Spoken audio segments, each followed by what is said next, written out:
Па валавым рэгіянальным прадукце рэгіён захоўвае станоўчую дынаміку. Аднак паказчык апынуўся ніжэй за ўзровень аналагічнага перыяду мінулага года. Старшыня аблвыканкама Іван Крупко падкрэсліў, асобным раёнам і прадпрыемствам неабходна аператыўна актывізаваць працу. Асаблівы акцент на інвестыцыйнай палітыцы. Первый квартал по инвестициям в основной капитал у нас вложено порядка 1,5 миллиарда рублей. Реализуется по плану на текущий год у нас 135 инвестиционных проектов. Уже 8 в первом квартале инвестиционных проектов завершено. В целом на их реализацию направлено 250 миллионов рублей. Ну и по плану в дальнейшем работать по всем этим направлениям.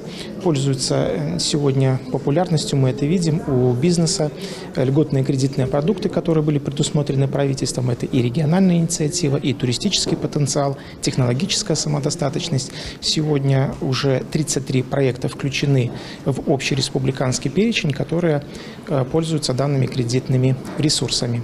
Далей урачысты блок. Старшыня аблвыканкама Іван Крупко падвёў вынікі арганізацыі работы па ахове працы за 2025 год і ўручыў заслужаныя ўзнагароды пераможцам абласнога агляду. Званне лепшага сярод прадпрыемстваў лясной гаспадаркі і дрэваапрацоўкі заваяваў Мелашевіцкі лясгаз. Охрана труда – это самое важное для успеха и здоровья наших работников, поэтому мы всегда стараемся на высшем уровне поддерживать это направление. Что касается по нашему предприятию, мы всегда, в первую очередь, это СИЗ, это наша одежда, это лесосечные работы, на которых человек должен себя чувствовать комфортно, соблюдение правил по охране труда. Выход – это у нас рубки. И не только. У нас разные направления, погрузка, разгрузка, инженерный состав. Мы стараемся всех контролировать, чтобы охрана труда была на высшем уровне.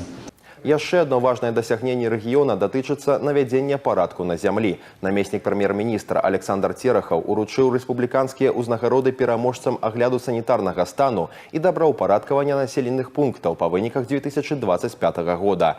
Лепшымі прызнаныя Октябрьскі і аграгарадок Кароцкі Кармянскага раёна.